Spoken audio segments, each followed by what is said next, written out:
वहीं गुजरात के अहमदाबाद में कांग्रेस का 84वां अधिवेशन चल रहा है। इस अधिवेशन में कांग्रेस अध्यक्ष मल्लिकार्जुन खड़गे, सोनिया गांधी, राहुल गांधी समेत कांग्रेस पार्टी के तमाम बड़े नेता मौजूद हैं। आज कांग्रेस अध्यक्ष मल्लिकार्जुन खड़गे ने सरकार पर जमकर निशाना साधा।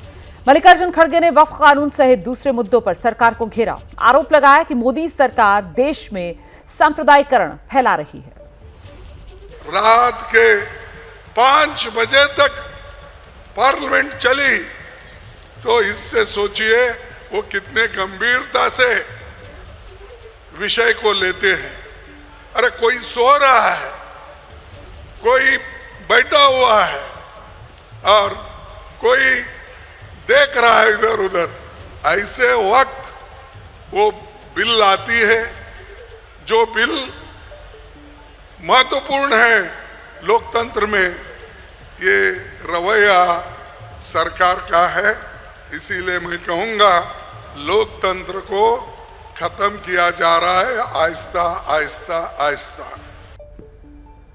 कांग्रेस के अधिवेशन में मल्लिकार्जुन खड़गे ने ईवीएम का मुद्दा भी उठाया। उन्होंने कहा कि देश के बाहर ईवीएम छोड़कर बैलेट पेपर पर लोग आ रहे हैं, लेकिन बीजेपी टेक्नोलॉजी का इस्तेमाल विपक्ष को हराने के लिए कर रही है।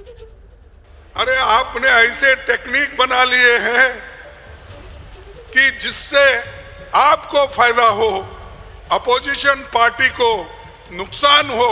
ऐसे टेक्नोलॉजी बनाकर अगर हमको हराना चाहते हैं तो आज नहीं कल इस देश के नौजवान उठेंगे और आपको हाथ पकड़ के ये कहेंगे हमको बैलेट पेपर होना चाहिए, ईवीएम नको। इस बीच देश के अलग अलग हिस्सों में मंदिर मस्जिद को लेकर जिस तरीके के विवाद चल रहे हैं, उस पर भी मल्लिकार्जुन खड़गे ने टिप्पणी की है। सुनिए। के आरएसएस के चीफ ने बोला, अरे भाई हर मस्जिद के नीचे शिवलिंग मत ढूंढो, वो जो हो गया हो गया। उन्होंने कहा, फिर भी वो नहीं सुनते, कुछ ना कुछ उठाते हैं और लोगों को डिवाइड करते हैं। मोदी जी अंगार लगा के छोड़ देते हैं, आरएसएस और उनके सभी वर्कर्स उसमें पेट्रोल डालते रहते हैं। मल्लिकार्जुन खड़गे का यह बयान और इस पर अब बीजेपी पलटवार कर रही है। उन्होंने कहा कि बीजेपी को मुसलमानों के हित और मणिपुर की चिंता है। बीजेपी की तरफ से कहा जा रहा है कि बीजेपी को मुसलमानों के हित की भी चिंता है, मणिपुर की भी चिंता है। और साथ ही मल्लिकार्जुन खड़गे के ईवीएम वाले बयान पर भी बीजेपी की तरफ से निशाना साधा गया है। सुनिए। इस वक्त मेरे साथ मौजूद हैं शाहनवाज हुसैन साहब। सर, कांग्रेस का जो अधिवेशन चल रहा है वहां पर मल्लिकार्जुन खड़गे कह रहे हैं कि पिछले 11 सालों से सत्ताधारी दल संविधान पर चोट कर रहा है, यानी कि बीजेपी संविधान की धज्जियां उड़ाने वाली कांग्रेस, इमरजेंसी की पैरोकार कांग्रेस, कई राज्य सरकारों को 356 का इस्तेमाल करके बराबर बर्खास्त करने वाली कांग्रेस, देश में दंगा फसाद कराने वाली कांग्रेस किस मुंह से संविधान की दुहाई दे रही है? खड़गे साहब, आप भूल गए कि इमरजेंसी जिस देश में लगाया, इस देश में उस पार्टी का नाम कांग्रेस ही है।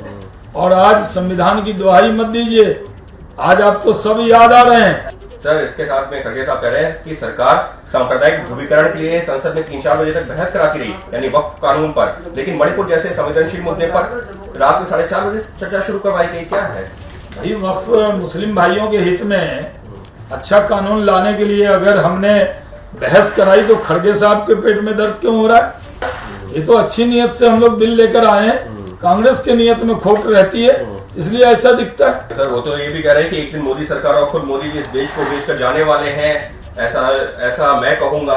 ये खड़गे जी गंभीर आरोप प्रधानमंत्री के ऊपर ही सीधा है। मोदी जी बेच के कहाँ जाएंगे? इटली जाने वाले हैं। मोदी जी इसी देश के हैं, देश के रहेंगे, यहीं जिएंगे, यहीं मरेंगे। और मोदी जी के लिए ये कहना कि वो बेच के जाने वाले हैं, किस तरह की भाषा बोल रहे हैं खड़गे साहब? और सर, इसके अलावा जो है ईवीएम को लेकर भी सवाल खड़े कर दिए। उन्होंने ये कह दिया है कि ये सब फ्रॉड है। ये मैं कहूंगा आपने ऐसी तकनीक बनाई है जिससे सिर्फ आपको फायदा अच्छा, होगा। कर्नाटक में जीत गए तो ईवीएम अच्छा था, हिमाचल में ईवीएम अच्छा था और तेलंगाना में ईवीएम अच्छा था।